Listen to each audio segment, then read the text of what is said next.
Guys, তুমি সবাই কেমন আছো? আমি এখন রান্না করব। কি কি রান্না করতেছি তোমাদেরকেও দেখাচ্ছি। আমি রান্না করব চচ্চড়ি, আলু বেগুন আর সাথে দেব পটল দিয়ে একটা চচ্চড়ি বানাবো শুকনো শুকনো। আর রান্না করব চিকেন। এখন চিকেনের জন্য মশলাটা বানিয়ে নিচ্ছি। এখানে দিয়েছি শুকনো লঙ্কা, রসুন, পেঁয়াজ, এটা পেস্ট করে নেব। আর এদিকে সরষের তেল দিয়ে দিলাম কড়াইতে। এখন আলুটা ভাজা করে নেব। আলু ভাজার জন্য একটু লবণ দিয়েছি। এখন ভালো করে ভাজা হয়ে গেছে। এখন আলুটা উঠিয়ে নিচ্ছি। রান্না করার জন্য ফোড়নে দেব গোটা গরম মশলা, দুটো শুকনো লঙ্কা, তেজপাতা আর জিরে দিয়ে ভালো করে ভাজা করে নিয়ে এখন পেঁয়াজটা দিয়ে দিয়েছি। এখন একটু লবণ দিব আর একটু হলুদ গুঁড়ো দিয়ে ভালো করে একটু কষিয়ে নেব। জিরের গুঁড়ো আর একটু ধনের গুঁড়ো দিব। দেখছো, ধনের গুঁড়োটা দিতে নিয়েছি, তখন একটু পড়ে গেল নাড়া নেগে। এখন ভালো করে কষিয়ে নেব।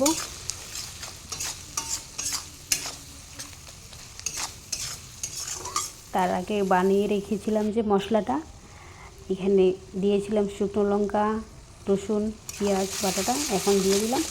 এটাকেও ভালো করে কষিয়ে নেব।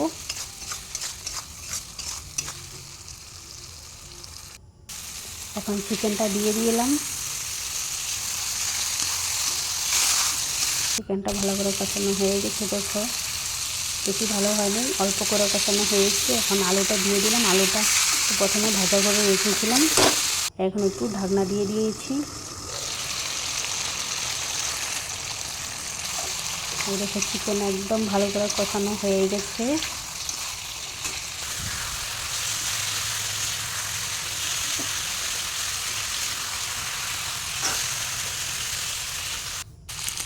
চিকেন কষানো হয়ে গেছে, এখন জল দিয়ে দিচ্ছি।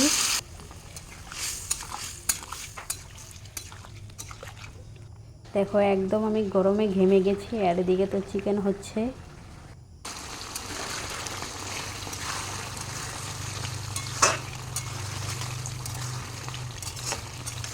আমার চিকেন হয়ে গেছে, এখন নামিয়ে নিব। দেখো, নামিয়ে নিয়েছি। দেখতে কত সুন্দর হয়েছে। আর ওই যে চচ্চড়িটা বানাবো বলছিলাম, যে ওই চচ্চড়িটাও বানিয়ে নিয়েছি। দেখো, দুইটা একসাথেই রেখে দিয়েছি। এখন একটা আমি চিকেন খেয়ে দেখাচ্ছি তোমাদেরকে কেমন হয়েছে, সেটাও বলতেছি।